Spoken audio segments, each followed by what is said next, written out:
আর এইভাবে থাকাটাও টাফ। কি এদেরকে শিক্ষা হবে না? ধৈরা ধৈরা ইচ্ছারম পিটাইতে পারতো মানুষ এদের, যারা ফুটপাতে উঠে। পড়ালেখা করছে ঠিকই, কিন্তু এখনো তৈরি জ্ঞান বুদ্ধি হয় নাই, এই কারণে তারা ফুটপাত দিয়ে চলাচল করে।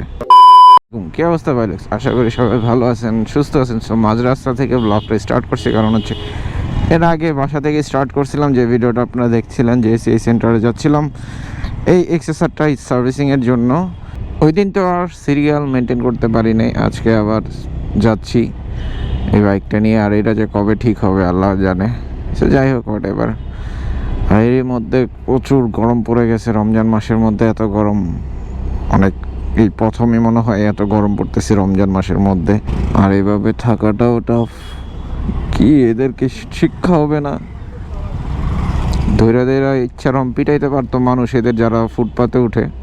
সবচেয়ে বেশি আমার মনে হয় ফুটপাতে উঠে এই গুলশান এরিয়াটার মধ্যে মানুষজন বাইক নিয়ে। এদের কোনো শিক্ষা হবে না। এরা ওই যে কিছু আছে না, শিক্ষিত মূর্খ জাত, এরা হচ্ছে গিয়ে শিক্ষিত মূর্খ জাত। পড়ালেখা করছে ঠিকই, কিন্তু এখনো তৈরি জ্ঞান বুদ্ধি হয় নাই, এই কারণে তারা ফুটপাত দিয়ে চলাচল করে। চলে আসলাম তেজগাঁও। এখান থেকে ইউটার্ন করে তারপরে 3S সেন্টারে ঢুকে যাব। প্রচণ্ড গরম।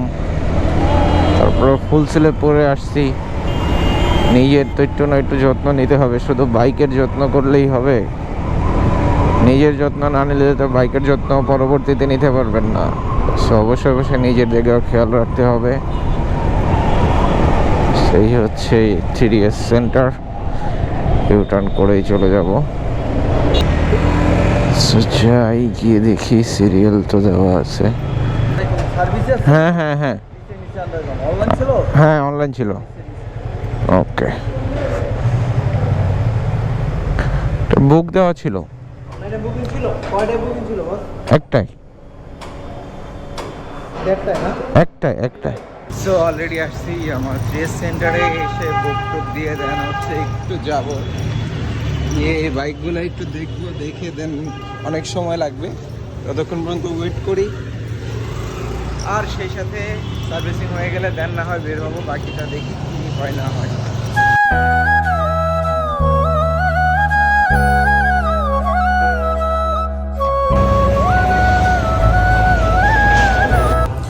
অলরেডি বাজে প্রায় 3:40, এখনও ওয়েটিং জোনে বসে আছি। মাত্র বাইক ওয়াশ করে বের করলো। সো এরপরেই হচ্ছে গিয়ে সার্ভিসিংয়ে ধরবে, আর ট্রাই করতেছি। সার্ভিসিং করার পরে বাদ বাকিটা দেখি আপনাদের সাথে শেয়ার করা যায় কিনা, কারণ অফিসিয়াল সার্ভিসিং সেন্টারগুলোতে অ্যাকচুয়ালি ভিডিও করা নিষেধ থাকে। তারপরেও ট্রাই করবো।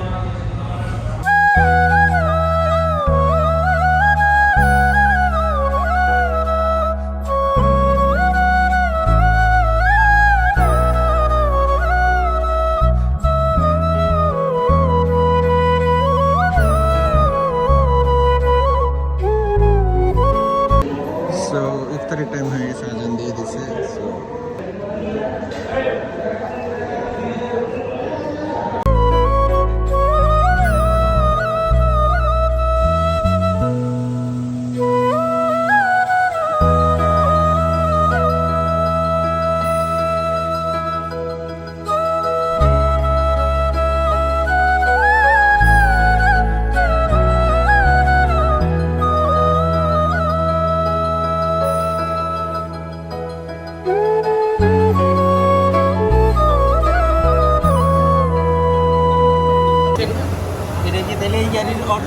তাহলে এটা অরিজিনালটা, এটাই তো আমি আপনারা বললাম 11,834।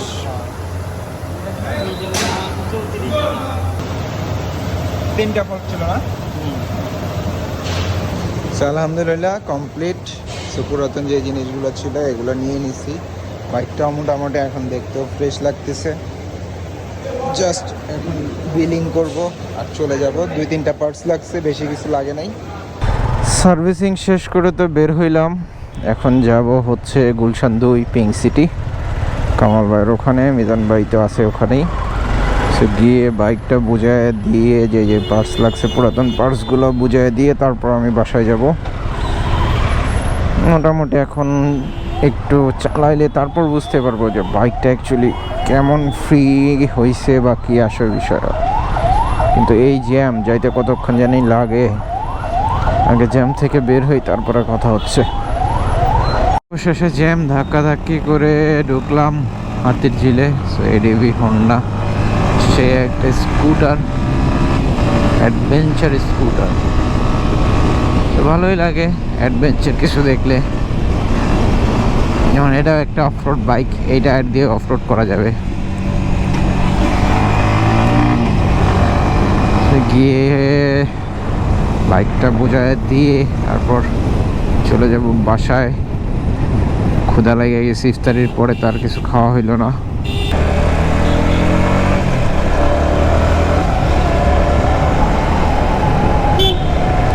বাইকটা কামাল বাইকে বুঝাই দেওয়ার পর আমি ডাইরেক্ট বাসায় চলে আসি।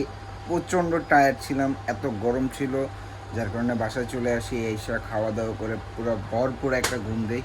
দুপুরবেলা উঠলাম, ওইটা এডিটিংটা করলাম, এডিটিং অলমোস্ট শেষ। ভাবলাম যে এখন পর্যন্ত তো ভিডিওটা এন্ডিংই করা হয় নাই, তাই আপনাদের সাথে কিছু কথা বলতে আসলাম। সো অবশ্যই ভিডিওটা ভালো লাগলে কমেন্ট করতে ভুলবেন না, আর অবশ্যই যারা ইউটিউব থেকে দেখতেছেন সাবস্ক্রাইব করতে বলবেন না, আর পাশে থাকা বেল আইকনটা অবশ্যই প্রেস করবেন। সবসময় ফুল ফেস হেলমেট পরে রাইড করবেন, রাইডার রাইড সেফ হেলমেট। আসসালামু আলাইকুম। আর সবসময় আপনার ফ্যামিলিকে সময় দিবেন।